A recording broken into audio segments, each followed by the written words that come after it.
Meus irmãos, vocês já se perguntaram, vocês já se pensaram quais as últimas palavras que vocês gostariam de dizer antes de morrer? Quem sabe um eu te amo à sua mulher, ou uma importante notícia aos seus filhos, ou até mesmo uma última palavra em oração com o Senhor. Seja lá qual for a sua decisão para como gastar os últimos instantes da vida do lado de cá, todos nós havemos de concordar que os últimos instantes da vida de um homem são gastos com aquilo que ele considera mais importante. Se já somos levados normalmente à curiosidade ao pensarmos quais foram as últimas palavras de um presidente americano antes de ser assassinado, quais foram as últimas palavras de Paulo, apóstolo de Cristo, quanto mais deveríamos ficar diante das palavras daquele que é o ser mais importante do universo, diante das últimas palavras de Cristo aos seus discípulos. O que será que ele disse? O que será que Jesus desejava ensinar aos seus seguidores antes de ascender aos céus? Qual o ensino de Cristo aos discípulos daquele de nosso tempo? Você deseja saber isto? Vamos ao texto. O texto que se encontra em Mateus, capítulo de número 28, verso 16, diz o seguinte: Os 11 discípulos foram para a Galileia, para o monte que Jesus lhes indicara. Quando viram, adoraram, mas alguns duvidaram. Então Jesus aproximou-se deles e disse: Foi-me dada toda a autoridade nos céus e na terra. Portanto, vão e façam discípulos de todas as nações, batizando-os em nome do Pai, e do Filho, e do Espírito Santo, ensinando-os a obedecer a tudo o que lhes ordenei. E eu estarei sempre com vocês, até o fim dos tempos. Meus irmãos, nos encontramos diante de uma passagem muito conhecida por todos nós. A maioria das pessoas a conhecem como a Grande Comissão. Este relato ele se encontra posicionado no Evangelho de Mateus depois de dois grandes importantes, de dois relatos que são os relatos mais importantes de todo o ministério de Jesus. No capítulo anterior, Mateus nos apresenta a crucificação, o sofrimento do Filho de Deus indo à cruz do Calvário, tomando sobre si os meus e os seus pecados, morrendo por pecados que não havia cometido, mas pelos pecados de seu próprio povo. Depois de revelar a morte, terrível morte e ao mesmo tempo maravilhosa morte de Cristo, Mateus nos apresenta os 3 longos e escuros dias que se seguem à sua morte. Em seguida também nos revela um relato que é de tirar o fôlego. Ele nos mostra a ressurreição do Filho de Deus. Cristo não foi detido pela morte. Cristo não é parado pela morte. Cristo não se detém em um caixão. O Filho de Deus ressuscitou. O Cristo venceu o maior inimigo de todos nós. O inimigo que eu nem você podemos nem sequer sonhar vencer. Cristo, o Filho de Deus, ele morreu, mas ele ressuscitou, meus irmãos. Este é o relato que Mateus nos apresenta. Depois de nos trazer esses 2 grandes relatos, essas 2 grandes imagens, Mateus nos fala, no verso 16, conforme diz o texto, que Jesus convocou os seus discípulos ao monte. Os 11 discípulos foram para a Galileia, para o monte que Jesus lhes indicara. Tenham em mente que em muitos momentos do ministério de Jesus, ele convocou os seus seguidores para montes. Enquanto levava os seus discípulos ao Monte Sinai, importantes declarações foram feitas. Enquanto estava com seus seguidores no Monte da Transfiguração, maravilhosas coisas foram realizadas. Quando Cristo esteve pregando o maior sermão que todo mundo já viu, o Sermão do Monte, foi em um monte, um lugar também elevado que ele estava. Ou seja, quando o autor nos fala que Jesus convoca os seus discípulos ao monte, em outras palavras, Jesus está dizendo: discípulos, preparem os seus corações, fiquem prontos com aquilo que virá. Algo de extrema importância, de grande relevância acontecerá. E de fato foi isso que aconteceu. Mas não simplesmente algo marcante, mas algo totalmente diferente de tudo aquilo que aqueles discípulos haviam passado. O Filho de Deus, Cristo Jesus, estava prestes a ascender aos céus, mas antes ele queria deixar os seus discípulos daquela e de todas as outras gerações esclarecidos de algo. Discípulos, vocês serão enviados ao mundo. Assim como Jesus convocou os seus discípulos para o monte, eu convoco você, da Igreja Presbiteriana de Mandacaru, a vir comigo nesse texto, para que novamente escutemos a voz de Cristo, que nos diz: discípulos, vocês são enviados ao mundo. Meus irmãos, e se somos enviados ao mundo como discípulos de Cristo, a pergunta que devemos nos fazer é: com que autoridade? Com que autoridade os discípulos de Cristo são enviados ao mundo? Através do texto que estamos estudando, podemos entender, meus irmãos, a partir do verso de número 18, os discípulos, eles são enviados ao mundo sobre a autoridade de Cristo. Notem comigo o texto. Então Jesus aproximou-se deles e disse: foi-me dada toda a autoridade nos céus e na terra. Antes mesmo de nos apresentar o seu famoso relato, a parte em si que conhecemos muito bem como a Grande Comissão, Jesus nos apresenta de modo introdutório algumas palavras. Ele nos apresenta nesse verso 18, conforme diz o texto: foi-me dada toda a autoridade nos céus e na terra. Mas afinal, o que Cristo queria afirmar com isso? O que ele queria dizer quando disse que toda a autoridade lhe tinha sido dada? Notem comigo, ele não desejava que pensássemos que antes de sua morte e ressurreição ele não tinha autoridade. Cristo era o Filho de Deus, e sendo Deus, ele tinha sim autoridade.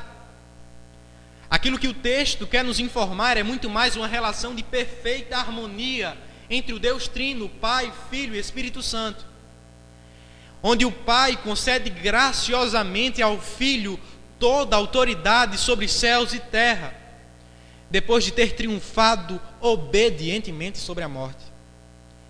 Aquilo que Cristo quer dizer, em outras palavras, meus irmãos: eu sou Senhor sobre tudo e sobre todos. Eu sou Rei e Senhor por direito de tudo que existe. E não há sequer nenhuma chance de sequer uma gota de água que cai de uma torneira, de um pássaro que voa sobre os ares, de uma partícula que esteja sobre nós pairando sobre esse ar, que possa dizer: eu sou independente, porque Cristo diz: é minha, é meu, eu sou Senhor sobre tudo e sobre todos. Meus irmãos, é isso que o pastor Kevin DeYoung, ele quer nos dizer com esta passagem. Falando sobre esse texto, ele nos diz: antes de Jesus chamar os discípulos à missão, ele os assegura das boas notícias. Toda a autoridade me foi dada no céu e na terra. A missão que Jesus está para entregar aos seus discípulos se baseia exclusiva e totalmente na autoridade dele. Deus não envia a sua igreja a conquistar. Ele a envia em nome daquele que já conquistou. Nós somos enviados ao mundo porque Cristo, o Senhor da glória, reina, meus irmãos. Meus irmãos, era comum aos discípulos escutarem a todo tempo reivindicações de Pôncio Pilatos sobre a sua autoridade sobre os judeus. De fato, Pilatos poderia dizer: eu tenho autoridade sobre os judeus. De fato, o imperador romano da época poderia dizer: eu tenho autoridade sobre o meu império, sobre o império romano, que por sinal era muito vasto, se estendia por nações. Mas o que o texto quer nos informar é: quem pode bater no peito e dizer: eu tenho toda a autoridade? Uma autoridade que não se restringe, não é limitada a 4 muros de um império. Uma autoridade que não é limitada a 60 pessoas de uma igreja. Uma autoridade que não se limita a uma classe social, a um estilo de pessoa, mas uma autoridade que é universal. Quem pode bater no peito e dizer: eu tenho toda a autoridade sobre todo o universo, sobre todas as coisas, sobre tudo que existe? Cristo disse, meus irmãos. O Filho de Deus bateu no peito e disse: eu tenho toda a autoridade sobre céus e sobre terra. Diante disso, meus irmãos, como, ou melhor, o que esta verdade deve fazer em nossos corações? Se não dizer a você, discípulo, permaneça confiante no Filho de Deus, permaneça confiante em Cristo Jesus. De fato, meus irmãos, Jesus, ele nos convoca a uma grande missão. Deus, ele nos envia ao mundo para pregar o Evangelho, mas ele não nos envia de qualquer maneira. Cristo não nos envia por meio de nossas qualidades, por meio de nossas aptidões, por meio daquilo que podemos fazer, daquilo que conseguimos fazer. A força não vem de nós, meus irmãos. Talvez as grandes empresas à nossa volta, igrejas, talvez elas funcionem pela habilidade do pregador, talvez elas funcionem pelo grupo que a dirige, mas na obra de Deus, como bem diz a obra de Deus, a obra se baseia na autoridade de Cristo. Em Atos observamos, por exemplo, enquanto Lucas registra a pregação de Paulo, ele nos fala que Paulo pregava e uma mulher cujo nome era Lídia ouviu a mensagem e creu. Mas notem comigo que no mesmo texto Lucas nos escreve que foi o Senhor que abriu o coração daquela mulher. Foi Deus que abriu o coração de Lídia para que compreendesse a mensagem do Evangelho. A mensagem que de fato ela era uma pecadora carente da glória de Deus, mas que o Filho de Deus morreu por ela na cruz do Calvário. A autoridade está sobre Deus. A missão se baseia nessa autoridade. Como disse Kevin DeYoung, nós só iremos, não porque nós somos bons, mas porque Cristo Jesus reina. Portanto, meus irmãos, se a autoridade está nas mãos dele, e somente nas mãos dele, e não em nossas mãos, que permaneçamos confiantes nele, que o nosso coração esteja confiante nele, meus irmãos. Pastor, pregadores, vocês que sonham com a expansão do Evangelho entre as nações, não confiem nas agências missionárias. Ela não poderá fazer isto. Não confiem em suas habilidades para pregar o Evangelho, não confiem nisso. Mas confiem em um Deus que sustenta a obra que é de Deus. Confiem em um Deus que sustenta a obra missionária, um Deus que sustenta a obra dele em suas mãos. Permaneçam confiantes, cristãos. Os discípulos são enviados ao mundo com essa autoridade de Cristo. Que isso gere confiança em seus corações.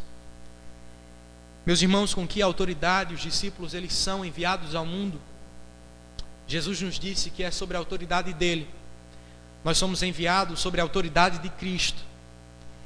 Mas a pergunta é: e quanto ao fazer? Para fazer o quê? Para que somos enviados ao mundo? Para fazer o quê? Por meio do versículo de número 19 e o 20, em sua parte A, podemos entender que os discípulos eles são enviados ao mundo para obedecer a Cristo. Olhem o que o texto nos fala. Portanto, vão e façam discípulos de todas as nações, batizando-os em nome do Pai, do Filho e do Espírito Santo, ensinando-os a obedecer a tudo que lhes ordenei. Depois de nos apresentar em seu verso 18 o fundamento que basearia a obra pelo qual o Senhor haveria de chamar os seus discípulos a fazerem parte, e antes mesmo de proclamar aos seus seguidores a ordem específica, que conhecemos como a Grande Comissão, Jesus nos oferece aos seus discípulos uma palavra. Portanto, aquilo que ele estava fazendo com isso era ligar tudo aquilo que já havia sido dito anteriormente com tudo aquilo que haveria de ser dito logo em seguida. Em outras palavras, o que ele diz com esse portanto é somente por quem sou. É só porque vocês acabaram de escutar que tenho toda a autoridade sobre céus e sobre toda a terra. É só porque sou rei, sou senhor por direito de tudo que existe neste mundo e em todos os outros, que eu digo a vocês, cristãos: vão, façam discípulos de todas as nações, ensinem e batizem em nome do Pai e do Filho e do Espírito Santo. Nesses 2 versículos que acabamos de ler, observamos 4 verbos, 4 indicativos de ação, onde 3 deles nos apontam para um único verbo. É como se esses 3 verbos estivessem voltando os nossos olhos para uma única expressão: façam discípulos. No texto, a missão que o Senhor encarrega seus discípulos a fazerem parte não se trata meramente de um convite, não se trata simplesmente de uma indicação, de um direcionamento a qual os seus discípulos podem escolher ou não fazer parte. Antes, se trata de uma clara ordem, de uma direta ordem: façam discípulos, mas não de si mesmos. Não discípulos à sua semelhança, mas discípulos à minha semelhança, a semelhança de Cristo Jesus. Meus irmãos, nessa mesma passagem, enquanto diz que devemos fazer discípulos, Jesus nos dá um único modo: levem as pessoas deste mundo ao discipulado cristão por meio do ensino da palavra de Deus, não as ensinando a parte que lhes é mais conveniente, a parte que lhes é mais agradável, mas ensinem todo o conselho de Deus. Preguem às pessoas toda a verdade do Evangelho de Cristo Jesus. E quando estas pessoas responderem com fé, quando elas acreditarem, confiarem que Cristo é o Filho de Deus e que de fato são pecadoras, batizem em nome do Pai, do Filho e do Espírito Santo. Eu quero abrir um parêntese nessa expressão, para que vocês possam entender o legítimo sentido do batismo. O batismo, ele não tem o poder e nem muito menos o objetivo de dar vida espiritual ao seu coração. Não confie que algum instante de sua vida você veio aqui à frente, o pastor lhe batizou e portanto você é salvo. Observamos na Bíblia relatos de homens que foram batizados, mas jamais foram salvos. Em Atos observamos o caso de um mago, que apesar de ter sido batizado, ele continuou em sua perversão moral, ele continuou perdido em seus pecados. E também observamos casos onde, por exemplo, aquele homem que estava ao lado de Cristo Jesus, o ladrão, e antes mesmo de morrer, ele disse: Senhor, clamando por misericórdia. E Cristo disse: hoje mesmo me verás no paraíso. Aquele homem jamais foi batizado, mas sim, foi salvo. Então, o objetivo do batismo não se configura, não é trazer salvação ao seu coração. O motivo do batismo é demonstrar externamente, aos olhos do povo de Deus, uma realidade que Cristo Jesus já fez em seu coração. É mostrar publicamente algo que já é verdadeiro e vivo internamente no seu coração. Você acredita que Cristo é o Filho de Deus, que Ele morreu na cruz do Calvário, que você era um pecador miserável que não poderia salvar a si mesmo, por nenhum tipo de esforço, por nenhuma habilidade pessoal, por nenhum mérito seu. Se você crer nisso e se arrepender de seus pecados, sim, você deve ser batizado. E sim, será salvo, mas não pelo batismo, mas por Cristo Jesus. Meus irmãos, sabendo disto, sabendo que Essa é a nossa missão. Somos enviados para obedecer a Cristo. Quais devem ser os efeitos? Quais as aplicações dessa verdade em nossa vida? Eu sugiro a vocês pelo menos 3 aplicações. A primeira delas é discípulos, ou melhor, pastores. Sejam discípulos obedientes e preguem toda a verdade de Deus ao povo de Deus. Jesus, ao se dirigir uma última vez aos seus discípulos, ele enfatiza que a nossa missão, o nosso objetivo, o que devemos fazer é fazer discípulos.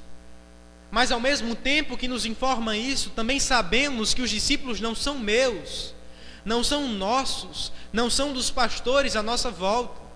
Os discípulos são de Cristo. E se são de Cristo, a única forma de tornar esses homens e mulheres que estão mundo afora parecidos com Cristo é por meio do ensino da palavra de Deus. É por meio da completa exposição da palavra de Deus, do conselho de Deus. Meus irmãos, e é por isso que este púlpito, acredito eu, ele não nega o Evangelho. Este púlpito, ele não se negará, ele não se dobrará diante das propostas das igrejas mundo afora, da mídia mundo afora. Nós não aceitaremos um evangelho distorcido, nós não aceitaremos um evangelho que não se centraliza na pessoa e beleza de Cristo. Nós pregaremos o evangelho de Cristo Jesus. Não teremos outra mensagem, porque essa é a única mensagem que pode tirar um homem de seus pecados e que pode levar ele de uma inimizade diante de Deus para ser eternamente filho de Deus. Pastores, preguem todo o conselho de Deus ao povo de Deus, para que o povo de Deus, para a sua glória, para a glória de Cristo, sejam feitos dia após dia, culto após culto, depois de ouvir semanalmente essa mensagem, feitos melhores discípulos de Cristo, para a glória de Deus.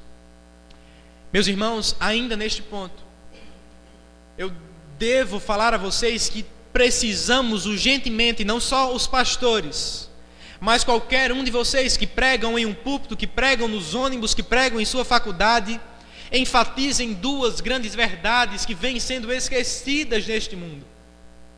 Muito se fala de vitória financeira, mas isso não é o Evangelho. Muito se fala de melhoria circunstancial, ou seja, melhoria no seu casamento, melhoria na sua casa, melhoria em melhores carros, em cargos, em empregos. Mas isso não é o Evangelho. Centralize, fale sobre a necessidade de arrependimento. Fale que os homens estão perdidamente distantes de Deus. Falem que os seus pecados, eles são uma afronta ao Deus vivo.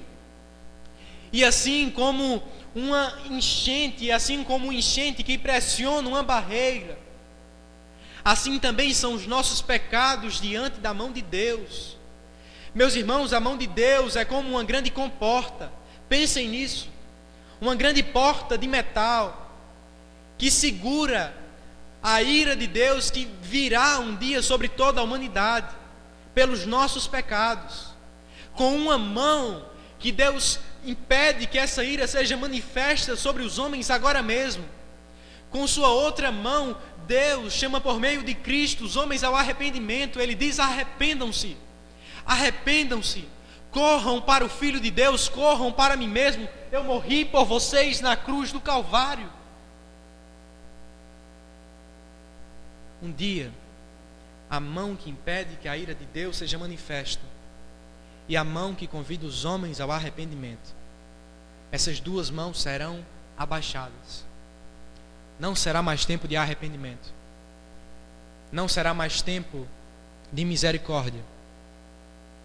A ira de Deus virá justamente sobre todos os homens que não se arrependeram dos seus pecados.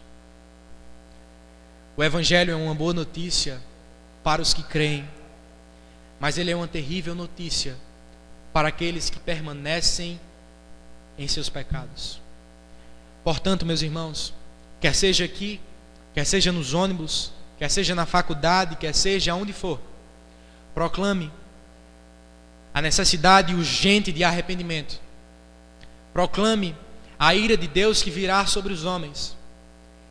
E proclame o madeiro santo de Cristo, que é a única possibilidade de salvação para os pecadores. Partindo dessa verdade, meus irmãos, uma segunda aplicação que convoco vocês a terem em seus corações é: discípulos, considerem um privilégio, não um peso, considerem um privilégio de fazerem parte dessa obra que é a obra de Deus. Observamos no texto que Jesus, ao se dirigir aos 11 discípulos no monte, e antes mesmo de proclamar a sua ordem, ele afirma que todos os discípulos deveriam ir a todo mundo e proclamar o seu evangelho, proclamar as suas boas notícias. Mas o que será que Cristo desejaria fazer com isso? Será que o objetivo de Jesus com isso era criar uma seita universal? Criar um grupo de religiosos em todas as nações? De fato, não era esse o objetivo. O objetivo de Cristo, ao convocar todos vocês dessa igreja, a proclamação do evangelho em todo o mundo, era para que vocês fizessem parte do plano redentivo de Deus, do plano maravilhoso de Deus, que abalará de uma vez por todas as bases desse mundo, que abalará as colunas desta era, e que fará uma obra de efeitos eternos, a salvação dos pecadores. Meus irmãos, é isso que Cristo nos convoca.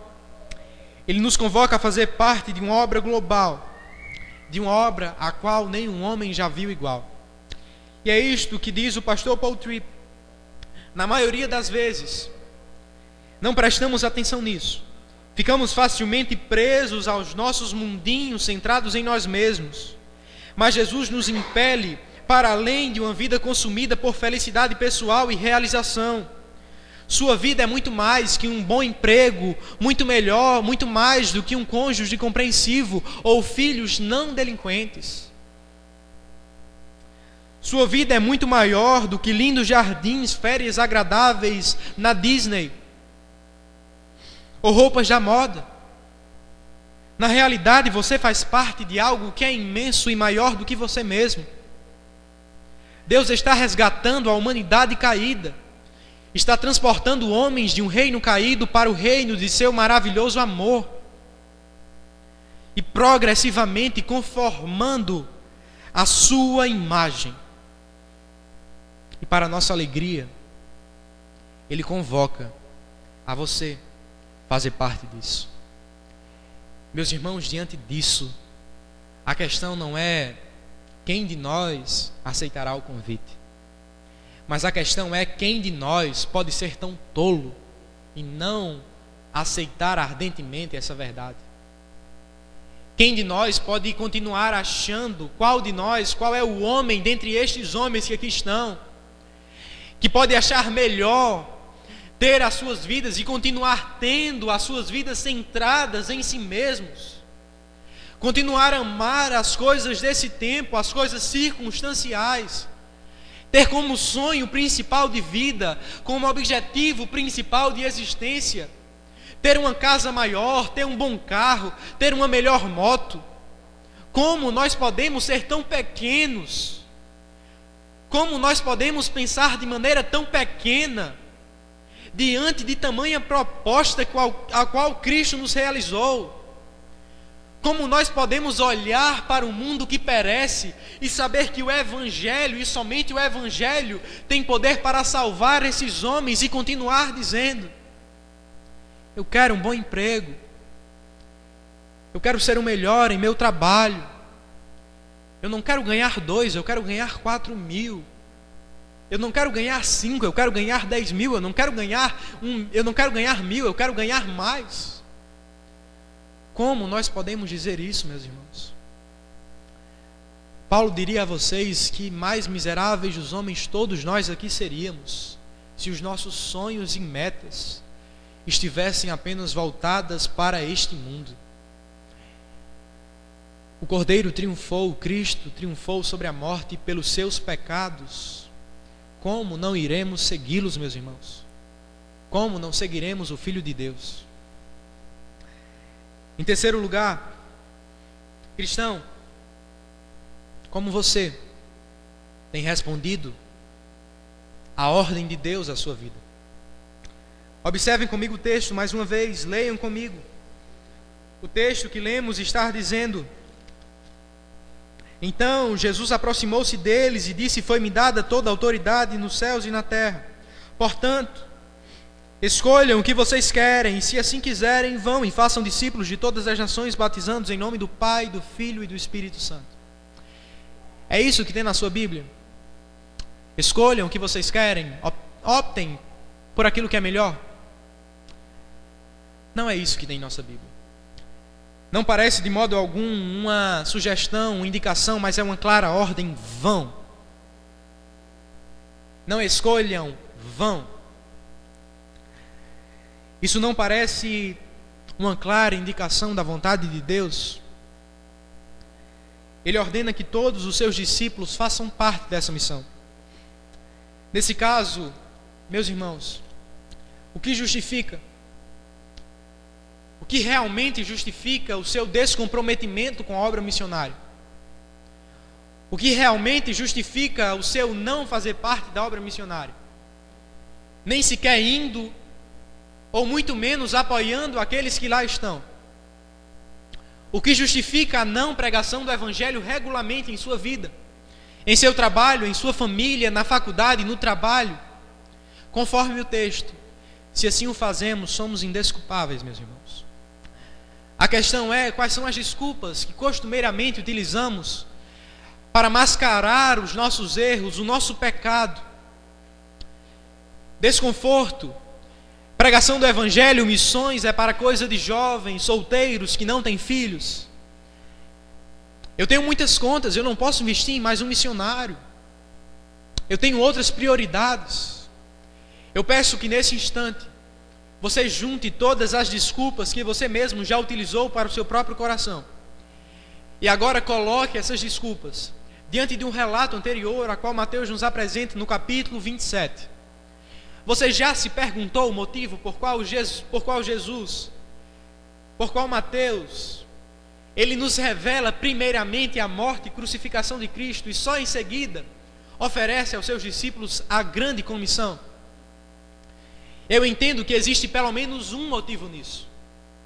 Jesus quer que olhemos para as nossas desculpas, olhemos para as nossas falsas desculpas, falsas respostas, à luz, não delas mesmas, à luz não de nossos olhos, mas que coloquemos os óculos que se parecem muito com isso daqui. Ele quer que olhemos conforme os olhos da morte obediente do Filho de Deus. Meus irmãos, Cristo Jesus, ele caminhou para a cruz do Calvário, não porque foi seguro, não porque era confortável, não porque não era caro para ele. Cristo Jesus caminhou para a cruz do Calvário porque isso glorificaria ao Pai, isso glorificaria eternamente a Deus. Ele foi obediente até a morte, morte de cruz. O Filho de Deus se fez homem para possibilitar que homens fossem feitos filhos de Deus. Cristo foi cuspido para que você não fosse rejeitado por Deus. Cristo foi expulso da cidade dos homens para que você não fosse rejeitado diante da presença de Deus. Cristo não entregou 10% do seu corpo, Cristo entregou 100% de si mesmo.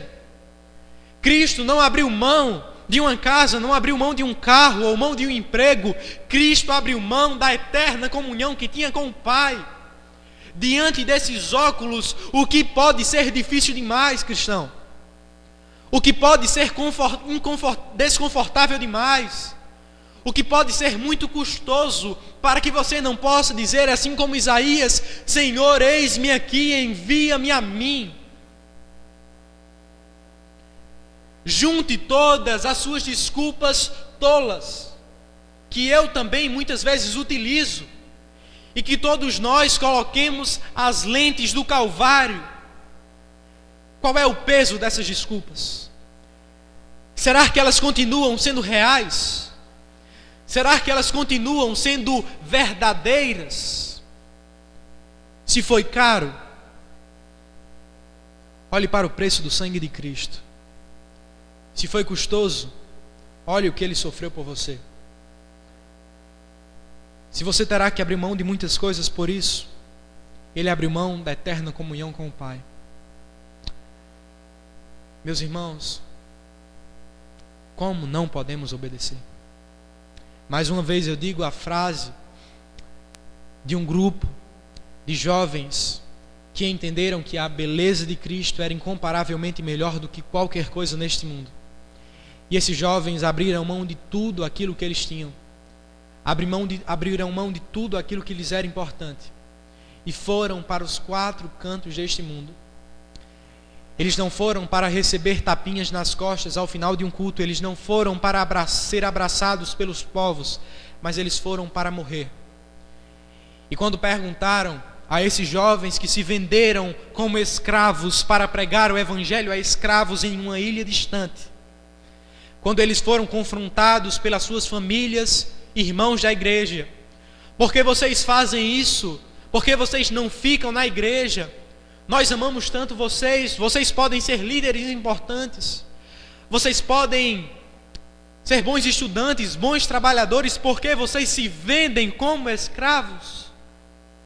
Eles disseram: o Cordeiro triunfou. Ou melhor, se o Cordeiro triunfou, não é digno Ele de receber total recompensa pelos seus sofrimentos? Não é digno Cristo de receber total recompensa pela morte que Ele teve na cruz do Calvário pelos seus pecados? A questão não é quem pode ir, mas a questão é como não desejaríamos isso ardentemente. O Cordeiro triunfou, meus irmãos. Agora sigam Ele, sigam, as nações o esperam. E por fim, meus irmãos,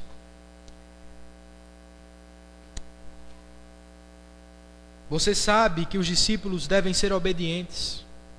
Agora o texto nos respondeu isso. Mas e quanto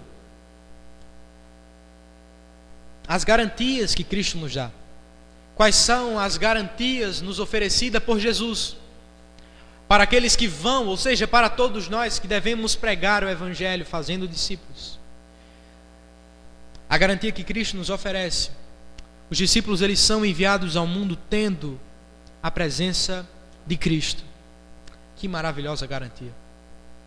Jesus, depois de nos apresentar uma grande comissão, um grande chamado, uma grande ordem: vão e façam discípulos de todas as nações, Ele não apenas nos envia, Ele não apenas nos ordena ir, mas Ele também nos dá um grande consolo, um grande conforto, uma grande boa nova. Ele não apenas diz aos seus discípulos, às pessoas que estão com Ele: eu estarei com vocês enquanto vocês estiverem juntos. Ele também disse isso. Mas Ele nos diz que também estará com você enquanto você estiver sozinho. Eu estarei com você para todo o sempre. Leiam comigo a última passagem. Leiam comigo o versículo de número 20, parte B. E eu estarei sempre com vocês, até o fim dos tempos. Que maravilhosa garantia, meus irmãos. Ele nos apresenta uma grande ordem. Ele nos apresenta um grande desafio. As nações são os nossos desafios. Mas antes de acabar tudo isso, Ele nos dá um grande consolo, dizendo: eu estou sempre com vocês. Vocês não estão sozinhos. O mundo pode lhe deixar, as pessoas podem lhe abandonar, os seus amigos podem esquecer de você. Olhem para Paulo. Não foi isso que aconteceu com ele muitas vezes? Olhem para os discípulos de Jesus. Não é isso que aconteceu com estes? Mas aquilo que Cristo nos afirma, mesmo em meio a todas essas circunstâncias, é: se alegrem, eu estou com vocês. Eu nunca os deixarei, eu jamais os desampararei. Vocês são meu povo. vocês não estão indo sós. Vocês não tomam esses desafios pelo peso de suas próprias mãos. Vocês têm a mim mesmo junto a vocês. Meus irmãos, diante dessa notícia, dessa maravilhosa notícia pelo qual se encerra esse texto, o que Jesus queria que os nossos corações entendessem com isso? Qual o sentimento que Ele desejava que você tivesse em seu coração ao receber essa notícia? Ele queria, cristão, que você soubesse que você jamais estará abandonado. Literalmente, você jamais estará abandonado. São vários os momentos da vida que nos sentimos sozinhos. De fato, sozinhos, sem ninguém à nossa volta. Isso é uma realidade muito comum àqueles que pregam o Evangelho, ou seja, a todos vocês, discípulos de Cristo. Inúmeras vezes nos sentiremos sós. As pessoas nos abandonarão, as pessoas falharão conosco. Agências missionárias abandonam missionários. Tantas vezes pastores esquecem de vocês no campo, isso pode acontecer. Mas em meio a tudo isso, se alegrem, porque eu estou com vocês. Mas também saibam, penso eu, que um grande motivo pelo qual Cristo também dá essa garantia, porque Ele vislumbrava, Ele tinha em mente aquilo que nos estaria proposto. Ele sabia que aquilo que iria acontecer conosco não era algo agradável apenas. Não era apenas abraços, sorrisos. Não era apenas conversão de 3.000 homens, como foi lá em Atos com Pedro. Não. Aquilo que estava à nossa direção, aquilo que estava vindo em nossa direção, era sofrimento. E como nota de rodapé, eu coloco a você, cristão: você deseja ser fiel a Cristo verdadeiramente? Você deseja ser fiel a Cristo de verdade? Se prepare para o sofrimento. Abrace o sofrimento. Quando Paulo pregou em Listra, não foram aplausos que o receberam, antes foram pedras. Logo em seguida, ele foi, como fala o texto, 1 Coríntios, se não me engano, ele também foi chicoteado, ele foi expulso da cidade como morto. Observem que o seu final não foi uma aposentadoria agradável, não, ele foi morto, degolado, como fala a tradição. Observem comigo o que Jesus fala. Acredito que preparando os nossos corações para a nossa realidade neste mundo. Bem-aventurados vocês serão quando os homens vos odiarem, quando rejeitarem o seu nome como mal por causa do Filho do Homem. Mas não se entristeçam nesse dia. Não fiquem tristes, mas se alegrem em meio ao sofrimento, porque é grande o seu galardão. Meus irmãos, vocês pretendem e desejam viver fielmente na pregação do Evangelho e cumprindo a missão. Se preparem para uma vida que não passará de 6 meses. João Batista não viveu mais do que isso. Ele foi morto, ele foi degolado, porque para ele mais importava a glória de Deus do que a glória humana. Meus irmãos, se preparem, arrumem as bagagens, vão para lugares desconfortáveis. Não preguem apenas em shoppings, pregue também lá, mas pregue também na Coreia do Norte. Sonhem em morrer por causa de Cristo, pois foi isso que Ele fez por você na cruz do Calvário. Evangelizem o Mandacaru. Eu sei que esse lugar está perdidamente em pecado, mas eu sei de uma única mensagem que pode trazer salvação eterna para esse lugar. Assim também como para o Renascer, assim também como para o bairro São José. Que mensagem é essa? O Evangelho, meus irmãos. Proclamem o Evangelho a Mandacaru. Proclamem o Evangelho, vá aos lugares onde poucos desejam ir. Vá a lugares onde os homens não querem ir. Vá aos lugares onde eles estão a vender drogas. Vá aos lugares onde as pessoas não entram, pois Cristo deseja ser anunciado nestes lugares. Não se limite a lugares confortáveis. Cristo não ficou em um trono de ouro. Cristo não teve como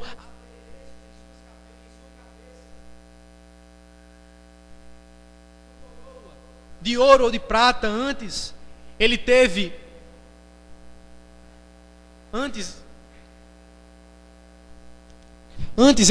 como coroa espinhos e como trono uma cruz. O que nós estamos esperando ano após ano em cadeiras tão confortáveis, meus irmãos?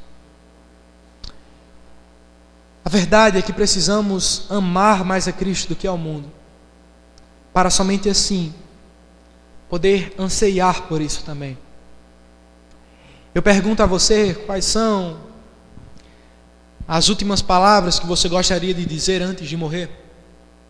Um eu te amo à sua filha, um até logo à sua mulher, ou uma palavra em oração com o Senhor? Glória a Deus, porque estas não foram as últimas palavras de Cristo.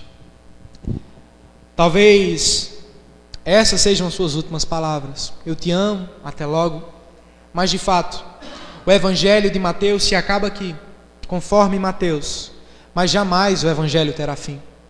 A notícia de Cristo continua, e ela volta os nossos olhos em direção ao capítulo 22 de Apocalipse, e também para o capítulo 15 do mesmo livro, onde nos diz que um dia todos os povos, tribos, línguas, nações, todas essas pessoas estarão diante do Rei da Glória, e todos nós cantaremos em uma só voz: quem não te temerá, ó Rei das Nações?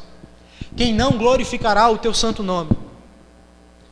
Meus irmãos, um dia não existirá mais igreja batista, presbiteriana, metodista. Existirá para todos sempre os santos filhos de Deus. Meus irmãos, que possamos viver anseiando por um dia onde as palavras, leiam comigo, do versículo de número 17: quando o viram, adoraram, mas alguns duvidaram. Nunca mais alguns duvidarão. Nunca mais haverá dúvida. Nunca mais haverá corações divididos entre o mundo e aquilo que eles entendem como Deus.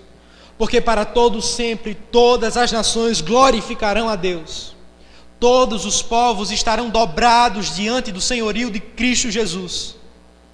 Todos os homens, todas as nações e povos, a Coreia do Norte, a China, o Brasil, o México, todos dirão, assim como alguns disseram, adorarão eternamente ao Cordeiro. Missões não é a coisa mais importante do mundo, porque um dia ela terá fim. Então por que pregar o Evangelho? Então por que fazer missões? Porque as missões, elas buscam aquilo que é a coisa mais importante do mundo: a adoração a Cristo Jesus. Quando todos os povos, de todas as línguas, de todas as tribos e nações ouvirem o Evangelho, um dia, meus irmãos, o Filho de Deus voltará, há de julgar vivos e mortos. Um dia estaremos eternamente com Ele e nos alegraremos eternamente, quer por sofrer aqui ou não. Se sofrermos, pouco nos importará, porque o peso de glória será incomparavelmente melhor do que qualquer dor temporária ou momentânea. Meus irmãos, sendo assim, eu convoco vocês, eu convido vocês, anseiem pelo retorno de Cristo, anseiem pelo dia em que o Filho de Deus voltará e resgatará o seu povo de todas as tribos, línguas e nações. Amem a glória de Deus mais do que a glória terrena. E se vocês de fato desejarem isso, a Coreia do Norte não será nenhum desafio. O Sudão do Sul não será nenhum desafio. Assim como não foi para Paulo ao entrar em Listra depois de ser apedrejado.